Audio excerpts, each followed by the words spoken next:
welcome to Slayerfest 98. I'm your host, Carlos Crawford, and joining me today is my lovely co-host, comic book writer and entertainment journalist, Stephanie Williams. Hi, Stephanie. Hey. I'm excited to talk Doom Patrol with you. I am too, because I finally did the thing like a lot of folks did during the pandemic, which is still going on in case anyone forgot. But I binged all of Doom Patrol because it was one of those shows that I couldn't get into at first, but I don't know, like when everything else is depressing around you, then I saw it with new eyes and I was like, oh, I get it. I completely get it and I love it. So I'm happy to finally be talking about it. And you'll introduce our guests because both of them would always engage with my Doom Patrol tweets. Yeah, so let me go ahead and do that. We have Blackter. Justin Fraction. Oh God, I just love it so much. And we also have writer and fan Monica Breen. Hi, Monica. Hey. And I want the three of you to know, the three of you were the exact people I was like, okay, I gotta do Doom Patrol because Stephanie, I had seen you tweeting about you and Justin tweeting about it is actually what convinced me to like give it a shot. Because I feel like I always usually like the same shit the two of you like.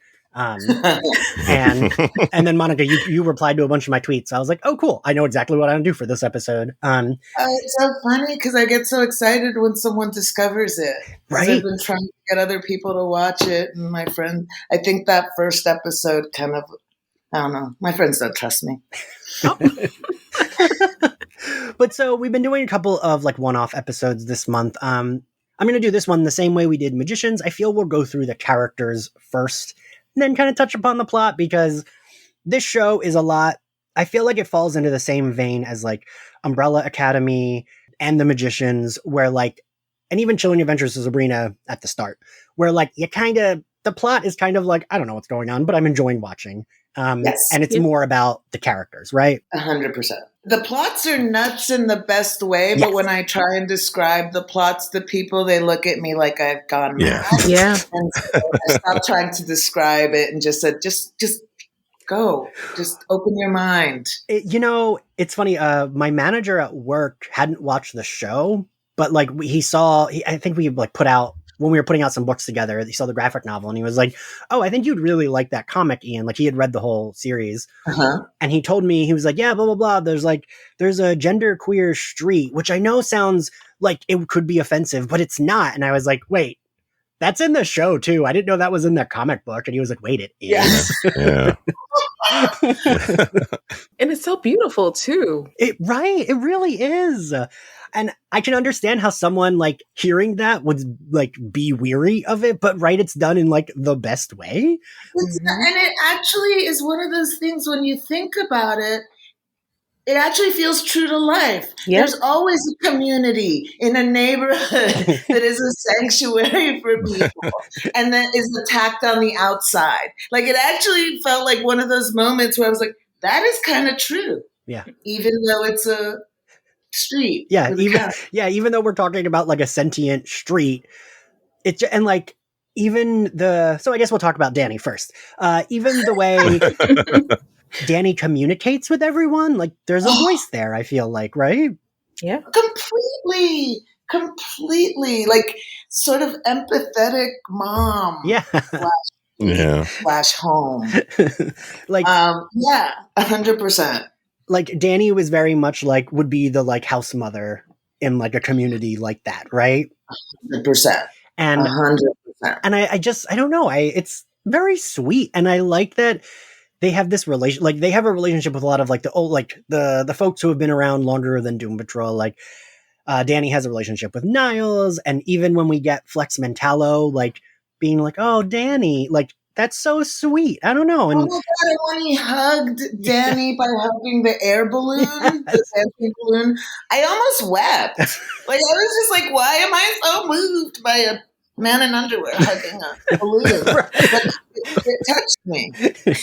Yeah, it was that. And then wasn't there an operative of this black guy who you know had the whole storyline of like finally being comfortable being himself? Like that fucked me up. I was crying the entire episode. And like that's how Doom Patrol is. It'll be like this really insane thing, and next thing you know, you're crying. Exactly. And I feel like that's why it gets to do emotions that are darker than most comic book shows. Yeah. Everyone seems really sad, and they get to go there because they're so crazy and whimsical. Yeah, it just, and like even the relationship Danny has with Dorothy in season 2 is like also very sweet. Like Danny's almost like the like really sweet step parent where like Danny doesn't want to interfere with Niles and Dorothy, but Danny also is like, well, she is, technically, very old and you're still treating her like an infant. I don't know. And like that, I found all that really touching too. 100%. Danny did feel like the wisest of all. Yes. On the show. And I guess after Danny, we'll go to Mr. Nobody. Yeah, we just get right to Danny. I'm like, wow, okay. Like that was head first. Like you gotta break the folks in. I figure we'll start with the wildest at the top. And I mean, the Danny episodes are all my favorite. They're like my favorite episodes. No, same though. When Larry and Cyborg first walk into the cabaret bar, and it's like, I think there's some drag race queens that are, I think they're like some queens from Drag Race that are performing, and it's like Carly Rae Jepsen, and it's just like so joyous. I remember I was like stoned watching it and like tearing up, like this is beautiful. Wow. Oh, I watched it last night, and when Matt Bomer is singing on stage, the tears are just falling. And I'm usually not a sucker for singing on television. I kind of get embarrassed by the but that one, I don't know. It just was so joyful. Well, I am a sucker. I'm not going to pretend I'm not. They're like, oh, we're going to give a musical cue so you cry. Ian will cry. Like, it has to be done really well for me to cry. I'm always impressed because most of the time I'm like, oh, don't sing. Oh, People Like Us as well. Yeah, that's what he was doing. Yeah, I don't even know that. Is that like an actual song? Yeah, Kelly Clarkson. I didn't even recognize it. But, and like, yeah, so, okay, so, yeah, we all love Danny, and I love the, like, community, and I actually only realized this time, because I watched the finale this morning, before we recorded, they use a lot of this, they, like, reuse the extras. They, like, make it so it's the same extras. Yeah. It's great. Which, like, I don't know, Monica, you worked in TV. Is that, like, because, like, right, that's not always done like that, right? It's not always done because it's not always done, but when it's done, you really feel it.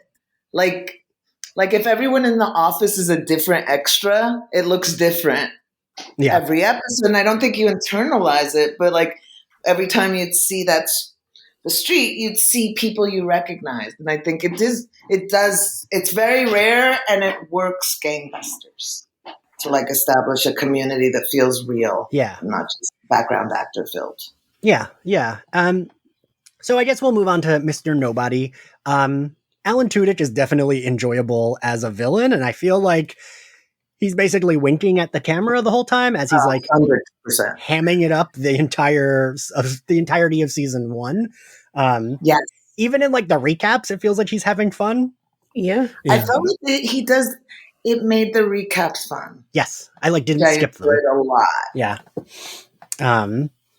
And they did such a great job at figuring out how to portray that character on here. I just like the special effects around him so much. Yeah. The special effects, for it being like a strictly streaming service show and more of like, I mean, I say this with love, but it feels like more of like an underdog one, right? Like, I don't know a lot of people that were talking about it. Like, clearly the four of us really love it, but I didn't see a lot of other people talking about it. So I got to say, for it being that kind of show, the effects were like, I think, really well done. Oh, yeah. So well done. And I mean, I'm, with peace and love, I'm not always the biggest fan of the DC world.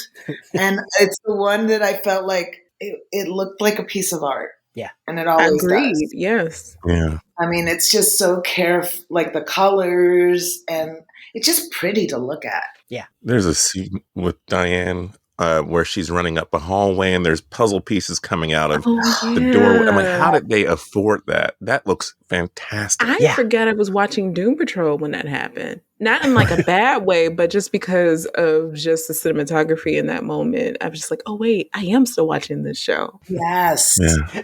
I mean, it's really beautifully rendered. Because sometimes it's like they do a good job of like they dull down the colors when they need to, but they don't always keep it dull. They're like not afraid for it to also be vibrant.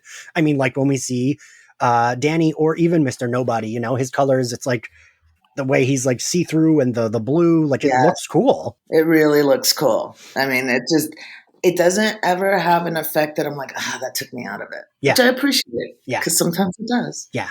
Even on stuff I've written. So there we go. Monica. Don't throw yourself under the bus. In my head, that looked good. Stephanie or Justin, do you have any... I will say the only thing is like I remembered having a trading card of Mr. Nobody because I remembered like him looking cool. I don't have any comics background. I don't know if either of you have a comics background on him or any of the characters. I knew nothing about this team, period. Like, same. You know, I was like Marvel, all that stuff. I knew Justice League, but then they said, we're going to do a show called Doom Patrol. And I'm like, who? Like,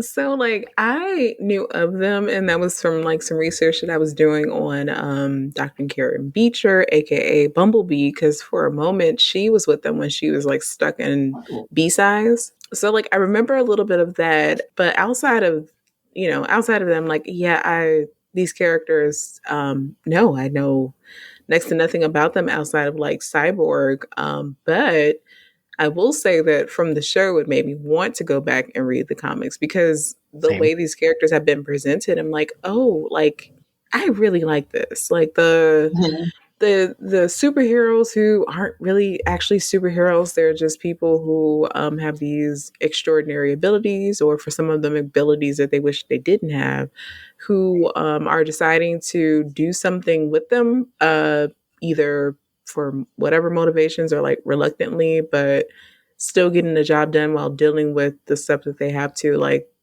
I don't know, like these are stories that I just really gravitate towards and really appreciate. So shout out to this show for actually making me like go seek out Doom Patrol comics. Yeah, no, I started doing research on it too because I wanted to see like, is this in the property or is this just the TV? Right. This has actually come out. And so, yeah. And yeah, the comics actually like been around for a while. But yeah, I literally knew nothing about it. Yeah, and it's definitely a weird choice, but it ended up being like a great choice for them to pick as a show. Like I wonder how that came about. Like who like was the first one to be like, let's pitch this. It's going to be weird as shit. And we're just going to like lean into it. Because as you said, Monica, with peace and love, I also am not always a fan of all the DC stuff. But this is just so different, even though, you know, I saw a lot of comparisons to Umbrella Academy and I get it, but like Doom Patrol came first, like the comic did. Yeah. And it's, while they're alike, I don't feel they're like so much alike that it feels one is really ripping off the other. It's just like, also we're getting like traumatized superheroes, right? That's kind of, but like well done. Uh-huh. And I actually finished Doom Patrol, and I didn't finish Umbrella Academy. Not like no shade or anything like that, but yeah. I do say check it out if you can get through, because I think it's really good. But this show is just So okay, so we're gonna keep going. Flex Mentalo, I will say at first I was like, ugh, I'm so proud of myself for not being that gay that's charmed by the muscle guy in swimwear. And then by like halfway through his first episode, I was like, I'm in love with him. He's such a sweet himbo. He's so sweet. He's so sweet. And when he hugged his lover and she disappeared, I was so broken. Yeah, like him. Oh yeah. That was like truly heartbreaking. Yeah. I'm like, and the flexy orgasms, I can't. Oh my god! You know what? But to be in the writers' room during whatever those few days or whatever it was to just kind of like write that out. I mean, I don't know. Like, I am in awe because they make it work. Even the stuff with Rita, like they really made that work. In the way, like they just kind of tied it into her trauma and the stuff that she was dealing with. It was so outlandish and absurd. Even the sex demon stuff that when it came to like talking about, her trauma and the stuff that she saw with her mom and all of that, it made sense. And I don't know, like for whatever reason, I was able to like receive that better than if they just would have came like head on, like, yeah, so she's like this because she had to deal with, seeing her mom, open up her legs to get this role or whatever, whatever. But it just, it works. Like this show, as absurd as it gets, it really makes those moments where you need to have some emotion to connect with these characters. Like they just hit in a way that is just so interesting to me. Cause like, how do you go from like roaches and rats making out to like making me cry? Like how do we get here? But in a strange way, one of the things I realized rewatching it was like superheroes just are weird. Yeah. They're a weird group. And in a world where someone could melt things with their hands, why couldn't a roach talk? Right. No, you're right, Monica. No, you're right. Like it actually feels like, yeah, if you had superheroes wandering about, the world could, why wouldn't there be talking animals and sentient streets? I mean, you're right. If like you can light your hands on fire and be fine, then sure. Give us sentient cockroaches and rats. Why not? Right?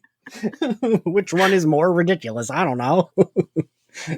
But yeah, and even like a character like Flex Mentallo, who is just kind of like a dum-dum when he's introduced, but like they give him like a story and like, yeah, when his wife is Thanos snapped away, Jesus Christ, man. like, yeah. But then like that orgasm scene it's hard to tell anyone who hasn't watched the show how well it's done because I realize it sounds so fucking stupid, but right, it's fucking hilarious. So well done. When Robot Man fakes an orgasm to feel like part of that, I was just delighted. I was just like, oh my goodness. My favorite part is how Jane, like mid-orgasm, is yelling, "I'll fucking kill you" to Flex Mentallo. It's so true to her character, though. I really appreciated that. Yeah, and also, Stephanie mentioned the pitching that in the writer's room. Monica, how do you think that like went? I mean, it's so funny. I worked with Chris Dingus, is a writer I worked with for 4 weeks, and he's one of the EPs on the show. Okay. And I remember thinking, this is the funniest, most fucked up human being I've ever worked with. Like his jokes were nuts, and there were times where we'd be peeing in the writer's room with his inappropriate humor. And I was so grateful that he found, because he would pitch the weirdest things on the show we were on, and we'd all have a hearty chuckle and move on to something. And I was so grateful that he got a place to land where those ideas can like grow and flourish. Because I do think as writers, there are always those moments where you're like, okay, I'm going to pitch something nutty.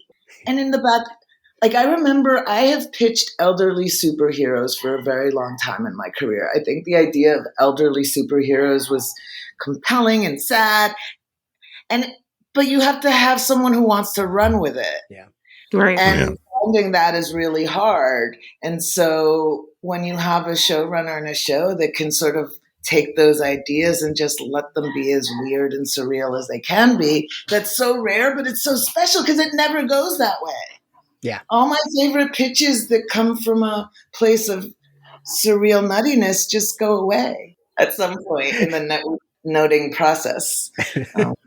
So yeah, I think, they clearly had supportive executives. I mean, you had to, like, 'cause they had butts eating, like, Oh yeah, that's evil, right. evil ass with teeth. Which, you know what?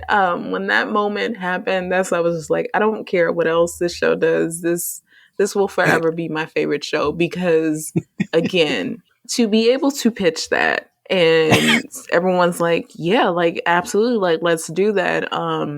Like that has to be a dream. I don't know. Like I was so envious because what a moment. Like there's so many moments on this show where I'm like, holy shit, you got away with that? And it made sense. On top of that, pug with the writing on it. That was just like, who doesn't love pugs? So I guess we'll move on to Dorothy. I felt like season 2 is kind of her season. Yes. Which I could see someone like not like someone who hasn't watched season 2 might be like, oh, but I don't even know that fucking character. But they do it in such a like it lands. I think I DM'd Justin 800 times being like, I want this sweet Neanderthal child just to have like a good day. Oh my gosh. And starting her off at the freak show. Yeah. I thought was such a beautiful introduction. Yeah. And that actress is fucking crazy good. Yeah, she's so good. And like, so good. Candlemaker in that first episode that she's really in freaked me out so bad. And I don't usually get like that. And that I actually thought, I was like, wait, do I recognize this voice actor? Because he was so good. But he wasn't someone that I recognized when I looked him up. But like the voice acting for Candlemaker is like really intense. And then when you see him, it's like, I expected it to be like, oops, she accidentally ends up killing. I mean, she kills one of like Jane's personalities, but I definitely was worried that with Candlemaker, it'd be like, oops, she's going to accidentally kill one of the crew and it will be a problem. And it's weird to say that like season 2 is her season because she's not, I don't know, but it didn't bother me. Did it bother anyone that she becomes No. But I also felt like it was also the season of Chief. Yeah. Yeah. Well, I guess it was interesting to have such like because he's an awful human being. He is Charles Xavier without the veil. Yes. Yeah. I mean, it's intense. Like when you start adding up all the shit he's done. Yeah. And yet his face is so sweet. He does seem like he cares. So you're like, I don't know how to feel about you. I think the show is at its core about evil dads who mean well. Yeah, Stephanie, I was like excited to hear you talk about Niles Calder because I was like, he's like a worse Xavier. And then I was like, in my notes, I put, Steph will be able to talk on that. I don't know. I just, something about a character who has like a mansion and puts folks up for room and board and has them like do things in service for him. But I just appreciate that he was able to like be shitty in the open versus like Charles is also shitty in the open, but it's, I don't know, like people sometimes often don't catch it right away because it's Charles Xavier. Right. But for him, like there is no masking. And I don't know, like just really enjoyed it because like he does mean well. And you can see that he does. But just because he means well doesn't mean it's good for everyone. Because like what he does to, what is his name? Robot. What is Brendan Fraser's Cliff. character? Robot. Yeah, Cliff. I mean, damn. Yeah. you know? He caused all of it. So I'm really impressed they let him be as bad as he was. Yeah. And be the center of the team in a strange way. Yeah, I do feel like a different show would have been a little afraid to go there with like the central person who got the team together with making them so fucking awful. And we get a little bit of, oh, he did it to protect his daughter. It's like, yeah, but he still ruined these people's lives. Yeah. But it's funny. It reminded me of, I've been in writers' rooms where we've literally had an argument. If your son raped someone, would you protect them or not? Oh, geez. And one mother said to me, of course I would. I'd send him to Mexico. I'm like, what are you doing? He's like, it's my son. Anything to save my son. And I realized for some people, parenting is doing whatever it fucking takes to help your kid. At the expense of anyone else. Mm-hmm. I think that's weird. Yeah, that movie, The Lie. And love him, but get him help and turn him in. Yeah. But it was interesting because it just reminded me of that debate. What's fair to do for your own kids? Yeah, I mean, yeah. And like, we even meet Dorothy and we love Dorothy, but like, I still wouldn't have wanted him to like do what he like. technically he murdered Cliff's wife, right? Mm-hmm. Yes. Yeah. Mm-hmm. It's not technical. He murdered Cliff's wife. You're like, there's nothing technical about that. No. He put people through awful, awful things. Yeah. And it's weird because Stephanie, don't hate me, but I still do like Niles. Like I still, Yeah, I actually still like him too. No, Okay. I don't. So it's even with Charles Xavier. Like I hate the character, yes, but I still love the character because it's just very interesting that, when these characters are presented in a certain way, what we are willing to turn a blind eye to, and just sort of kind of excuse away in the things that they do. So, because I find both Niles and just Charles just interesting in that way. But no, like I want to punch Niles in the face, but also at the same time, I wouldn't watch Doom Patrol if Niles wasn't characterized the way that he is. So, no, we're fine. It's possible to see them still want to like fight things that you love. Like that's still like it's still you can have like conflicting feelings, but doesn't mean that you hate it. Sorry, Twitter, please put your tweet away because I mean that's this whole podcast, right? Like I'll still talk about things I love, but like, and sometimes people will get mad and it's like, no, but I love the thing. I'm just, pointing out things that maybe pissed me off about it, but like, still love it. You can still. And it's like people who really love Walter White. Oof.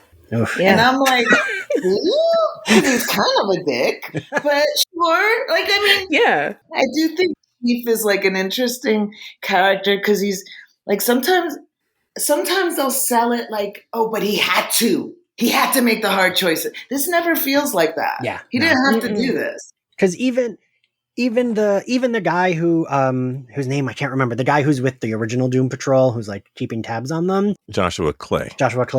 When they show that flashback between him and Niles, I think it's either in like the second to last or last episode of season 1.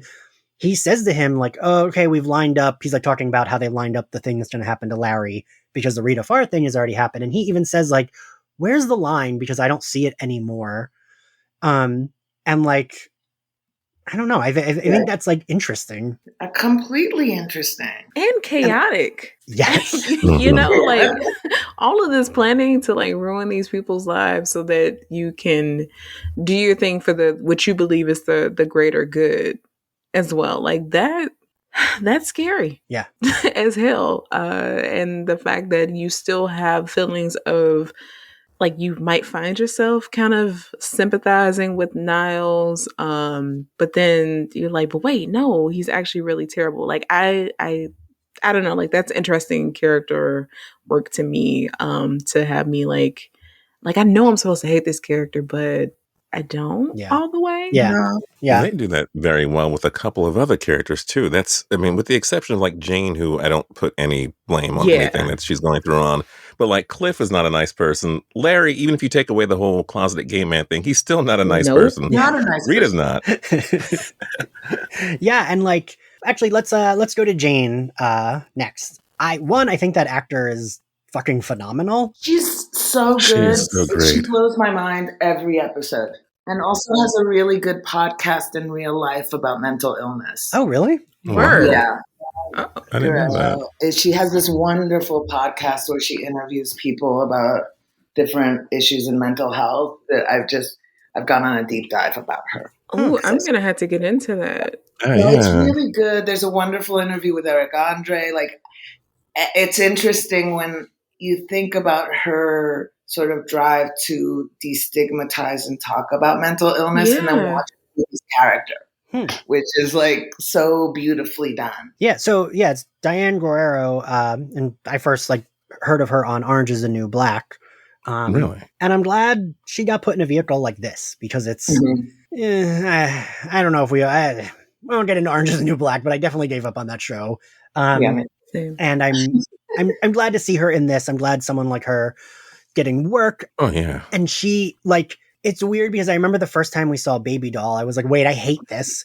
But like, then it's like, it makes sense. You're supposed to feel weird about this adult woman talking like a baby, right? Like that's the effect it's supposed to have on you. She has to do it so many times and try to come up with different ways to act, but still be herself. And I'm like, she's just awesome. Yeah. And there are the scenes where she's one character destroying something, and then another character catches her. Right. And in one moment, her entire face changes, and you know, oh, she's someone new. I have lots of. Where is her Golden Globe? Seriously, like it's a shame that they don't respect genre as much as they do. Some of the performances so much better. Yes, so much better than just I am poor woman building a farm or whatever. Like the level of commitment she brings, and I don't know, because she's really good. Yeah, and I actually really I'm not normally a big fan of X-Men does this a lot where it's like, oh, we're traveling into that person's mind.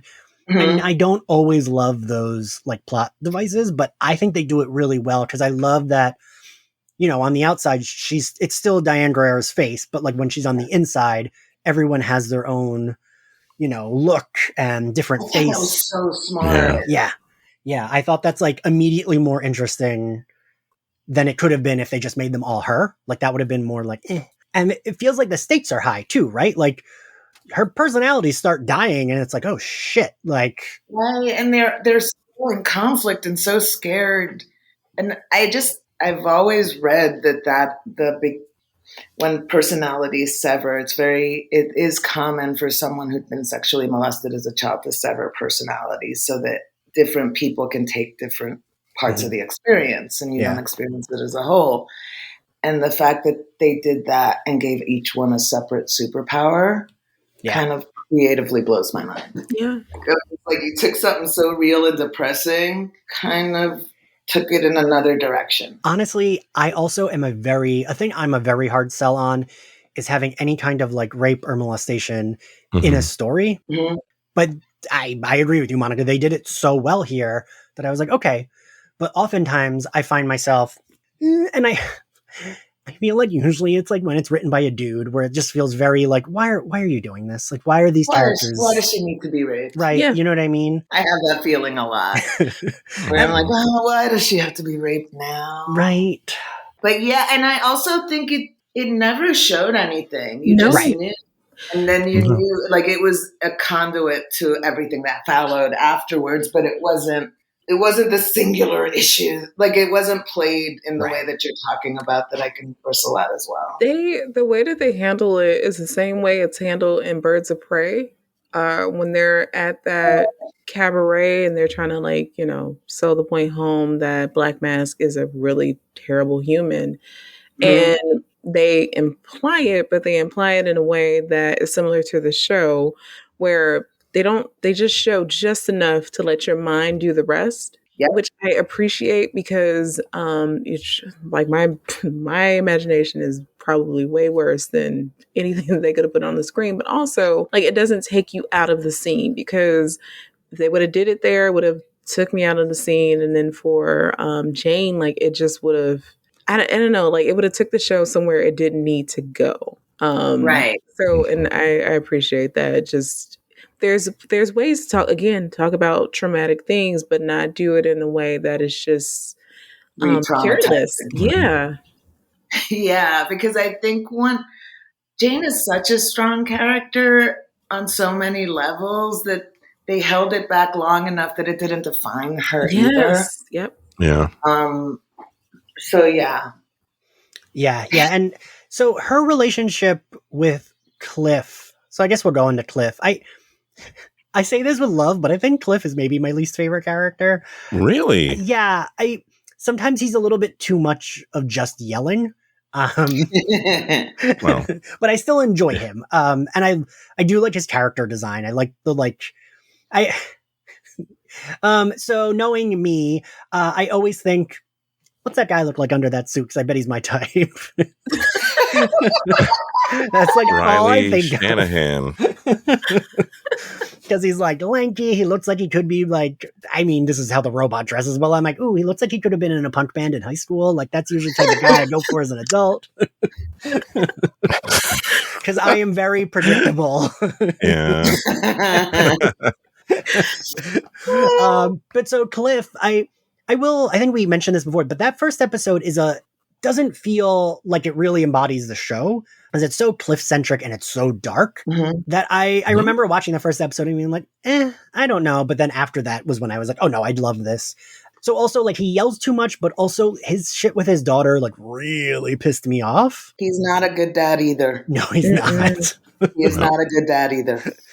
When he like I think it's like her bridal shower, right? And he fucking ruins it.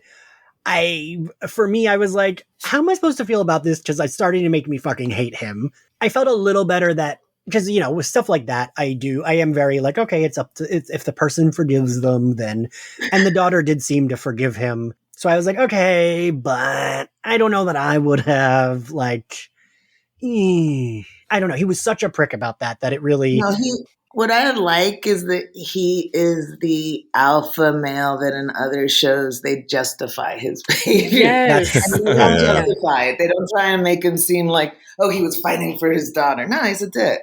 He ruined her day. That's not cool. You know what?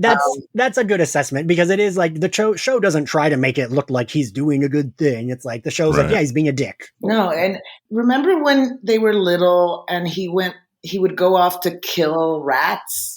Oh, yeah. And then, like, at one point, he comes in wearing the skin of the dead rat. I feel like occasionally he's super scary. Like, he's almost like in another world, he could have been the super villain. Yeah. Oh, absolutely. But he's not smart enough. No. No, he's not.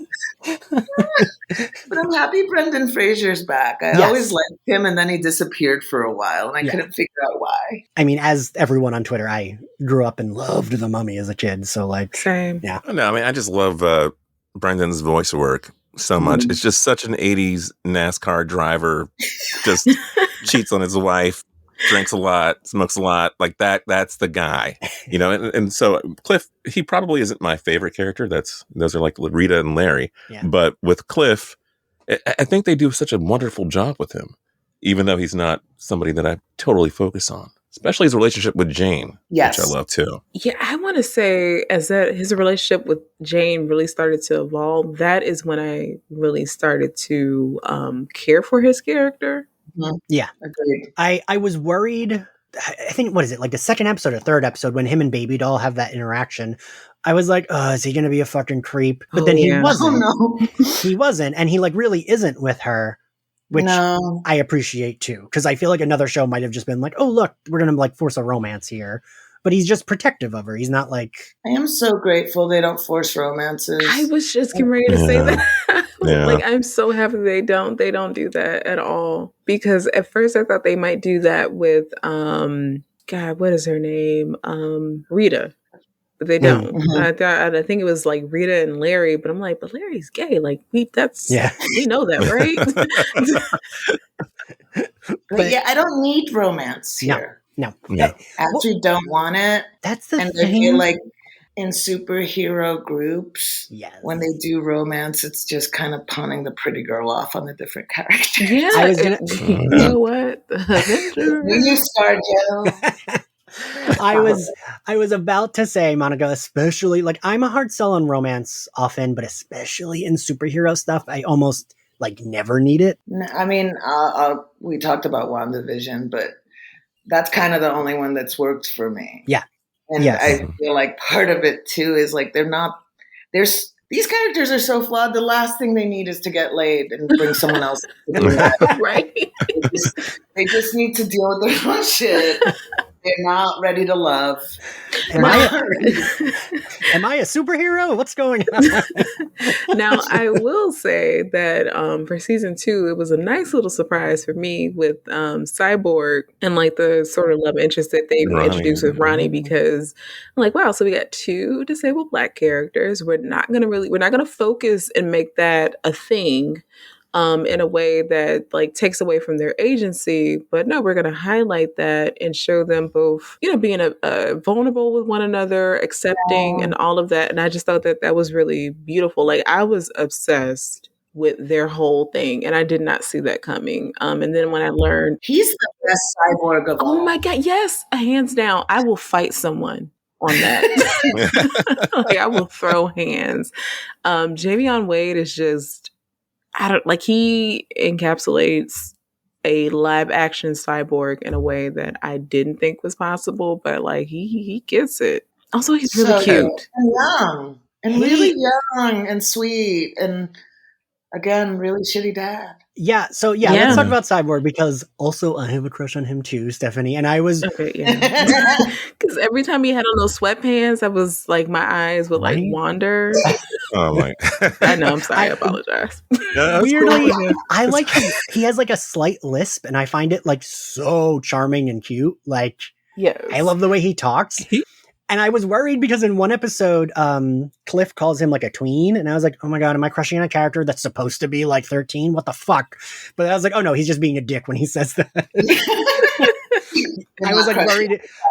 I was worried it was like a Riverdale thing where like, oh, they're casting this like hot 24-year-old, but actually they're supposed to be 15 on the show. Like, right. Oh gosh.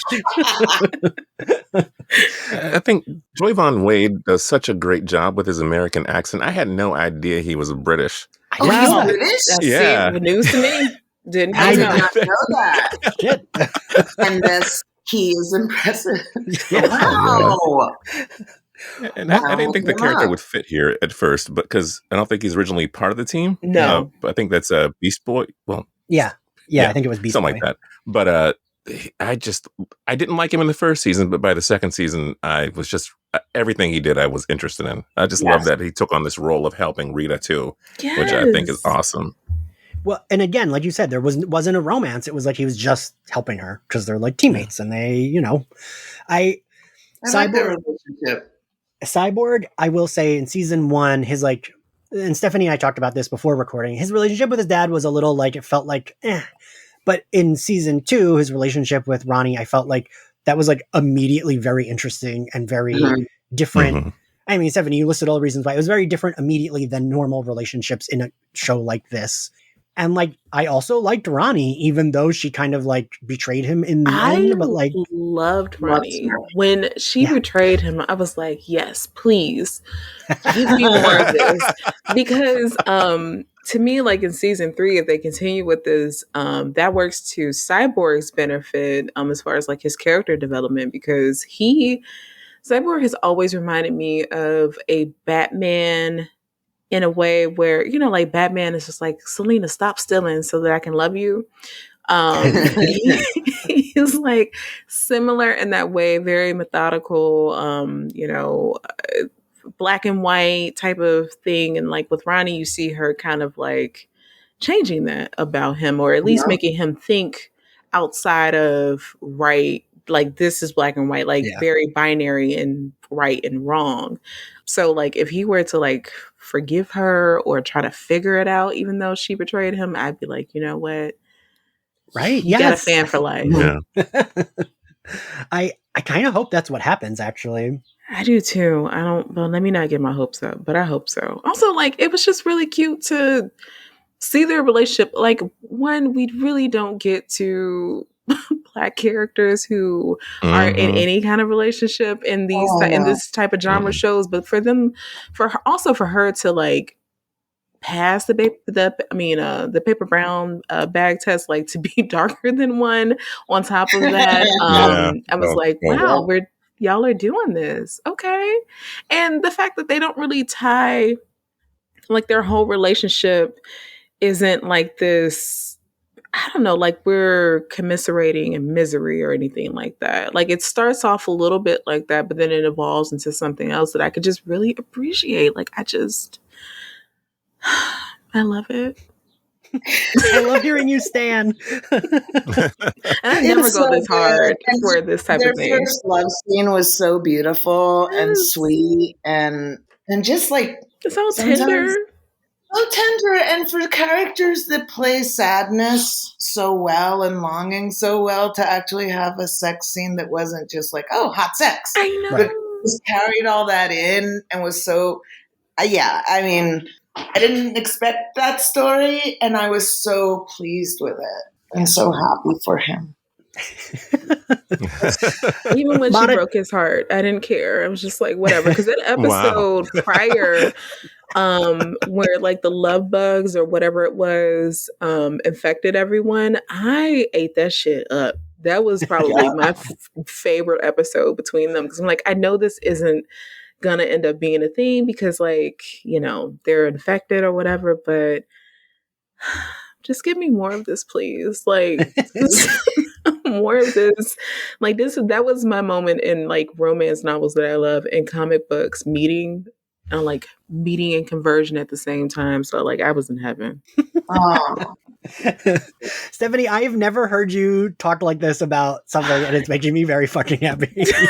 Yes. Next to comic books, romance novels are like right there. So in this comic series that I'm writing, y'all are about to get all of the gay romance that you can handle. Love it. Love to hear it. So I guess we'll go on to Justin. You mentioned, and I agree, Larry and Rita are kind of my favorite characters. Oh, yes. Their friendship. You know, I've been thinking a lot about this with a lot of shows lately. I talked about this on our episode on The Magicians, which I know you watched, Justin. I don't know, Monica or Stephanie, if you guys. I watched it. I thought Margot and Elliot were such a perfect portrayal of like gay guy, straight girl, like best friends that truly love each other, and they're like very confident in their love. And Larry and Rita were another really good portrayal of that dynamic. Like you never felt, you knew what it was from the start, and they just, you know, when we get that really tender episode where like she's talking, I think it's a flashback, right? It's like when he first got stuck in whatever, and she's talking to him, and and you know, she is really uptight. She's this like old school, like famous actress. And like the second episode, she's yelling like, I am a Golden Globe nominated actor, and like storms off from the, like where they are. But we get to see her be tender. And I think that's a really nice, I don't know. I've been thinking a lot about that and how we didn't often get that dynamic done so well. Buffy was kind of the first time that I saw that dynamic of like, you know, Buffy and Willow were best friends, and she was, you know, very much queer and Buffy was very much straight, but they like clearly loved each other. And I love seeing that. I love non-romantic relationships in general, but I especially love it between like a queer person and a straight person. I'm always interested in that dynamic. And I think they really nail it here. And they don't even have to state it directly. You just see it. Their performances are so great. Matthew Zuck and Matt Bomer and April Bowlby. Yeah. And Rita herself, I mean, just, because her issue was that they pointed out one of her negative aspects was that she didn't like things that there was a person on set and he was disfigured. Right. And she wanted him removed. Yeah. And so that happens to her eventually. But now one of her closest friends is Larry Traynor, who was really handsome, and now he's disfigured. Right. So all of that working together, and they were there before everyone else, I believe, too. Yeah. Yeah. And they've had this long friendship. And they even end up living together at one point at the end of the first season or second season. Right, when they went away. Yeah. It's just perfect. I just love them. Yeah. She's quietly supportive of everything. I kind of love that this show really, just in general, undercuts the idea of physical beauty all over the place. Yep. Yeah. All over the place. And I didn't even think about it, but the two most beautiful people were then disfigured and now best friends. But they don't hit that. That's interesting. That character, they're all so good. And Justin, you told me this, that Larry, his character, Negative Man, is not gay in the comics. Oh, no, he's not. Right? They decided for the show that I mean, it made him much more interesting and gave him actual things to do. Yes. But for the comic, no, he wasn't gay at all. You know, I mean, I'm always going to like love a depressed gay character because, you know, but that episode when he goes to visit his like former boyfriend who is now like very elderly, I wept through like all of that. Yeah.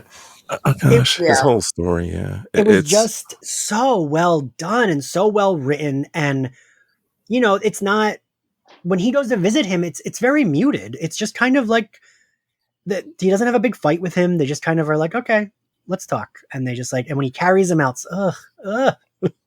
I think the thing is with those two characters, like Negative Man Larry, he sort of froze himself in time about what would have happened had he decided to leave his wife and just be with John. Right. But meanwhile, when he meets him later on, John's had a whole life. Yeah. John had people he loved. He had friends, and he was okay. Yeah. And Larry missed out on all of that. So when they had that muted moment together where he's just there for him, I'm like, wow, Larry, you must feel really depressed now.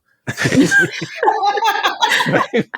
that brings up a really good point, Justin, though. I feel like any other show might have had it be that, John spent his life pining for Larry and wasted it all waiting. Yes. And it was nice to see that wasn't like, of course he was still happy to see Larry, and he didn't really have shitty feelings towards him. Because he had moved on, and that was so nice to see. He wasn't this like elderly gay man dying, waiting for his lover to come back. He was like good, right? Yeah. But then it's interesting that his son was the elderly man who was sad his whole life. Yeah. Oh yeah. For himself.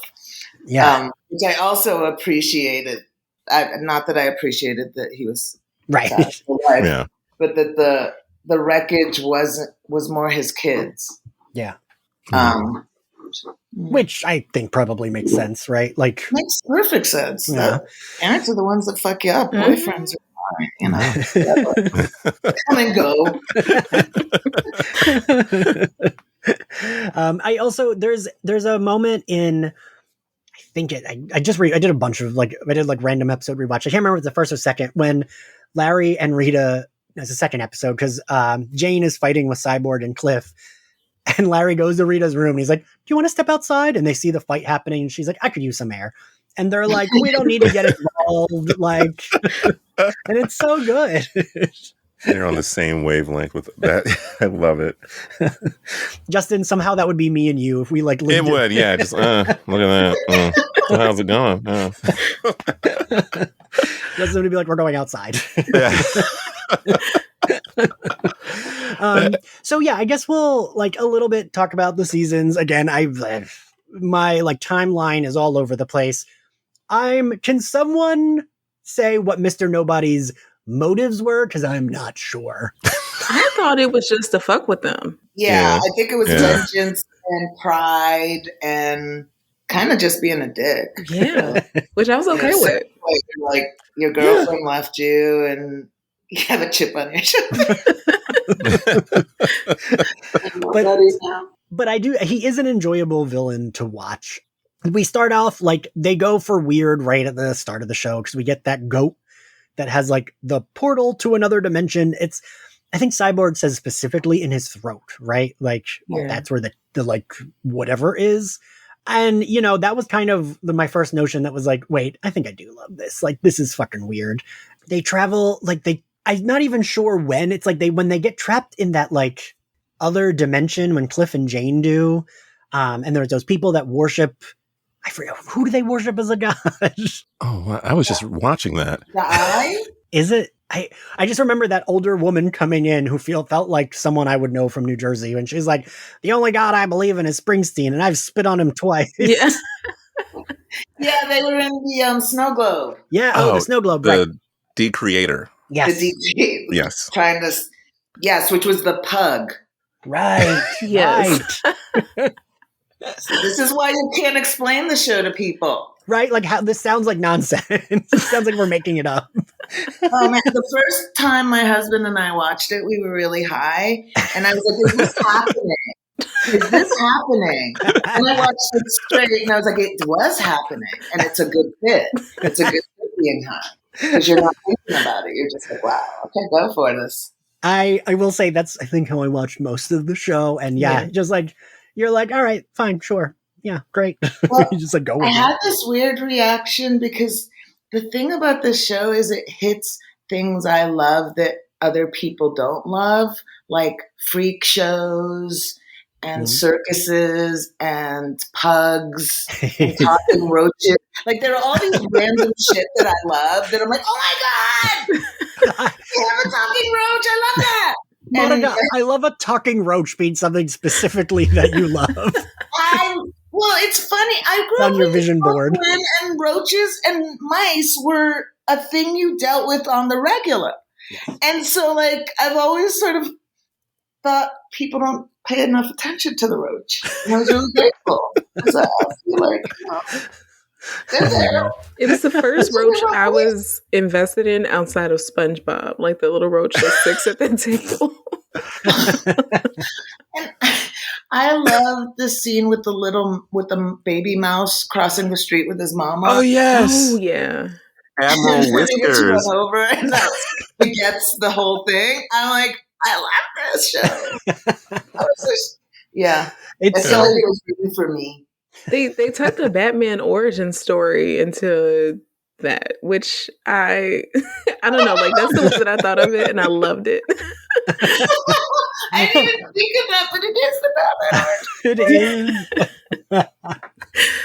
And I think that was another moment that sold me because I'm like, wow, they're really gonna like do this little B, like this B or C plot of this rat wanting to get revenge, and I love everything about this.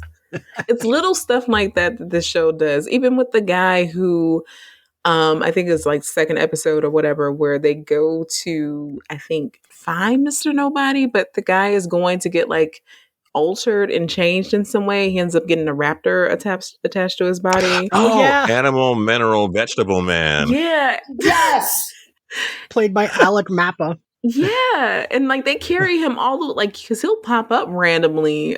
He popped up randomly, like what is it, throughout season 1, and I think in season 2 too. And I'm just like, yes, give me more. Like I just love little things like that. Even the episode where the old Doom Patrol and like the thing with the cops. Because I was just like, you know, oh yeah, I'm like Galaxy Brain, turn cops into candy. And or pinatas or whatever, and like people like beat the crap out of them, and because the candy's red, so I'm like, that's blood. I love that Galaxy Brain. I realized I kind of squeal with delight more during that show than any other show where I'm like, because something happens, it's so fun and weird, and I didn't see coming. And the TV writer in me usually sees shit coming. So I'm like so excited every time something just happens that I didn't see, or they continue a character 4 episodes later. There's so much fun in it. Like, I mean, there's like that gross dude that eats hair, which would beard hunter. That shit weird. Grossed me out every time. I'd be like, I don't want to eat hair. and eating beard hair is worse. It really is, right? There's something so disgusting about him. And in the episode where everyone orgasmed because of Flex, and he was orgasming while staring at a beard. I know. He was staring at a man's beard as he came. My mind yeah, like, and then we also meet like I can't remember who's the sorcerer that like knows Niall. Oh, Willoughby Kipling. Yes, who's like John Constantine. I love Mark A. Shepard, by the way. He's so awesome. That actor is great. And there's just like characters like that they add in that are just like he's like a total shithead, but he's enjoyable to watch when he's there. Yep. And the show does that really well, where it's like, oh, this person's terrible, but like I'm enjoying watching them. We're gonna get Michelle Gomez next season. So. Oh, I can't wait! And her character, what is it, Lady Rouge? Madame Rouge. Madame Rouge. But from the little bit that I read about her, I'm like, yeah, this works perfectly. Will she be a friend? Will she be a villain? Will she be both? I don't know, but I'm looking forward to it because I loved her as Sabrina. Oh my God, she was so good, right? Yeah. Is she Sabrina, the aunt? She is the teacher. Yeah, the teacher. Madam Satan. Yeah. Madam Satan, yeah. She was the one that was basically like she would walk into a scene and like chew up the scenery in the best way possible and then just pop right out. Yep. Yes, I remember her. Level. Gosh. She was like definitely the most enjoyable. And she was also really good in the flight attendant. Yeah. Yeah. Yeah, I liked her in that. Oh, I still need to watch that. Thank you for reminding me. I did too. I watched the first episode and I wasn't sure. I will say I was unsure, and then I ended up loving loving it. I trust she's such a mess, but like a relatable mess, right, Justin? I think I like the fact that she's a mess and she knows she's a mess, and everyone else knows that she's a mess. There's no covering it up. Yeah. So when I felt annoyed with her, so was the show, and I love that. Yeah, that got me through it. Yeah, and what's next? A cool thing is one of the last scenes of the first season, it takes place right outside of my first apartment in New York, which is so weird. Oh, wow. It's like this like random place in Astoria, Queens that like my apartment was like 12 blocks from the nearest subway because it was my first apartment in New York and I didn't even think about that shit. So it was like very weird to see them standing in front of that apartment. But anyway, so season 1, they're at Danny, the cockroach and the mouse make out. The giant rat says, "I want to spread you like the plague, daddy." Cockroach. Like I can remember watching that and being like, what the fuck? I was not ready for that. I did not know. I had no clue that the show was going to go. And then in season 2, well, so it ends with they get Dorothy, but we don't even see her in the end of that season. And then season 2, we meet Dorothy. We learned about her mother in season 1, right? Or is it not till season 2? When was the love story between her? Season 2, I believe. Oh, it is too. Okay. Because I had a daughter in season 1. Right. Yeah. Right. You know what? I'm positive it's season 2 because I remember like thinking, wait, when did we get here? And then it was a little bit like, where are we? What's happening? A very common thought during watching this show. I love that episode so deeply, and for my entire career, I have pitched a reverse Beauty and the Beast. And for my entire career, everyone I've pitched this to said that won't work because women will like unattractive men, but men will not like unattractive women, which is a really fucked up thing to say aloud. But it's been 20 years, and I was so grateful someone like that. I was like, look, it does work. Like you all were wrong. Look, vindication. It really is so well done, and like I kind of didn't. I didn't know where that was going, but it was really well done. I mean, was it Pierce Brosnan? Pierce Brosnan. He's a really good actor, and he definitely Timothy Dalton. Jesus Christ, not Pierce Brosnan. That was the other James Bond. You said Pierce Brosnan. I was like, I was high, but I wasn't that high. Listen, Nana gets her actors confused. It's okay.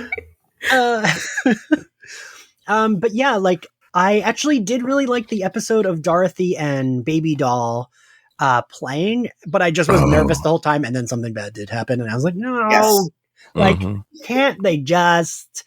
Because it did make sense. Like, okay, yeah, like Niles putting them together made sense, but also then it's like they all have like super fucking powers. Maybe like monitor the children as they're playing, right? Maybe just a little. Maybe.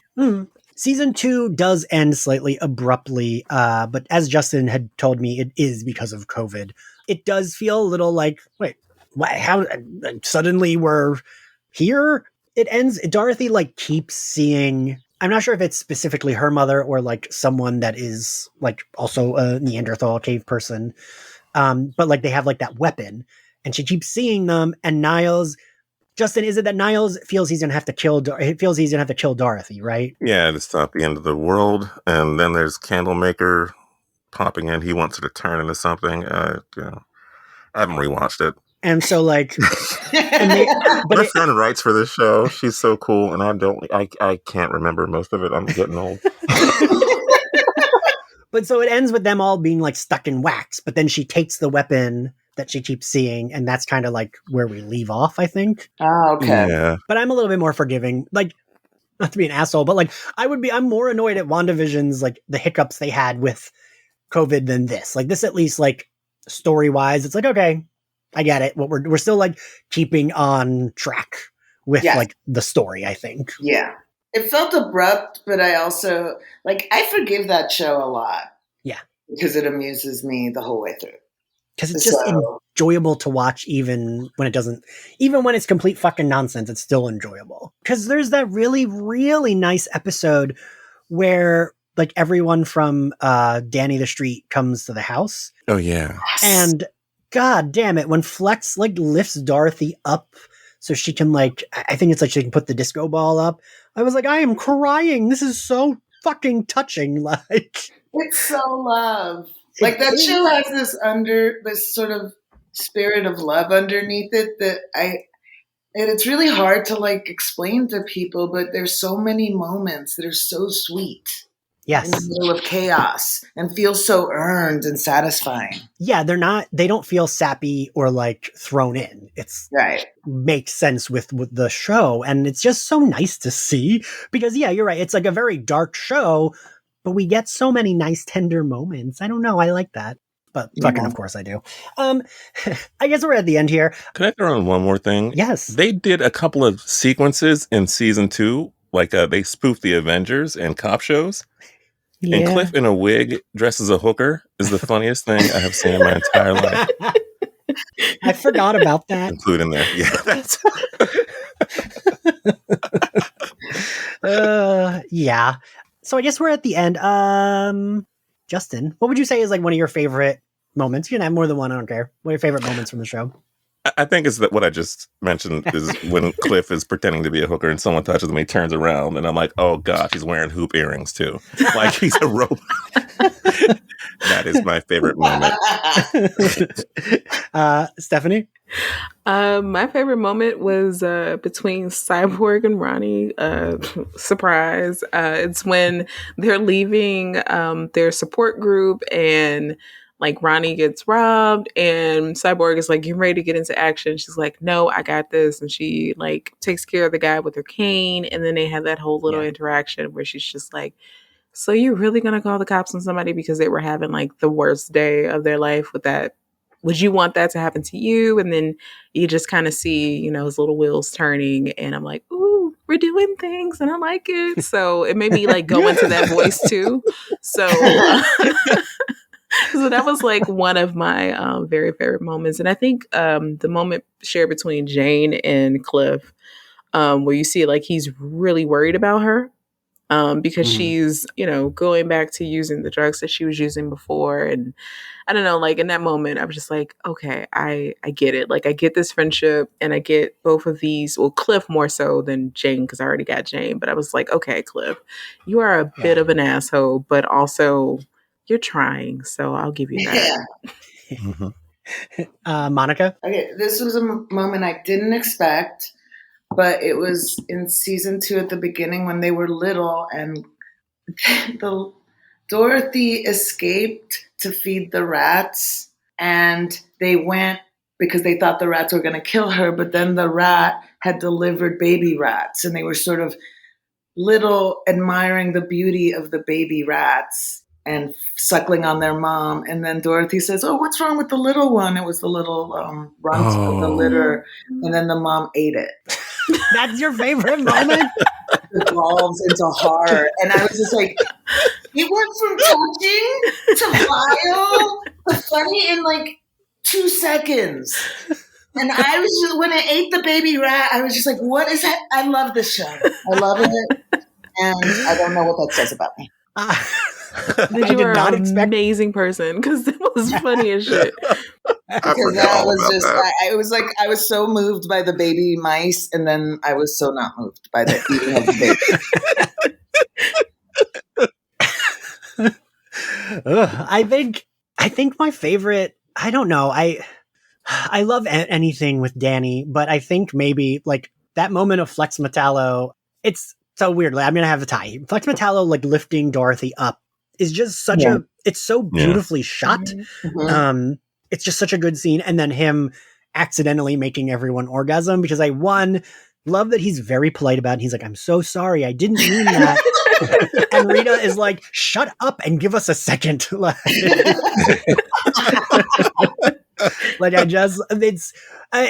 another show would not have been able to pull that off and make it work within the context of the show. Nor would they have even tried, let's be honest. That's true. Also that, yeah. Like the fact that they're willing to make a man have create a mass orgasmic event on a street. And like, he's like a very polite man who's not trying to like do it for any other, like it was an accident. I love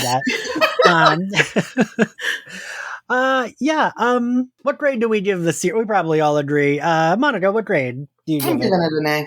Yeah. Stephanie? A. Justin? A. Yeah, same. Thank you all for joining me for this episode. Thank you all for listening. If you liked Slayerfest 98, go and rate us on Apple Podcasts, because we need a few nice ratings. There are some not great ones, and I would love some more nice ones. And you can also find us on social at SlayerFestX98. You can find us on YouTube, Apple Podcasts, Spotify, and other places. You can support us on Patreon, which really helps keep the podcast going and is much appreciated. You can find me at ENXCarlos. Justin, where can everyone find you? At Justin Central on Twitter. CENTRAL. Wait, isn't it centric? Oh, yes, it is. I always do that every single episode. Where is it? I don't even know what my ad is. That's cool. Just go to justinpossible.com. There you go. I was like, am I misremembering? Yeah, you're not. Monica, where can everyone find you? At Monica Breen on Twitter. And Stephanie? At Steph_I_Will, but I'm on a Twitter strike, so good luck. But you can go to whystuff.com to like find what I'm doing. And yeah. All right, cool. And we'll see you all next time. Bye. Bye.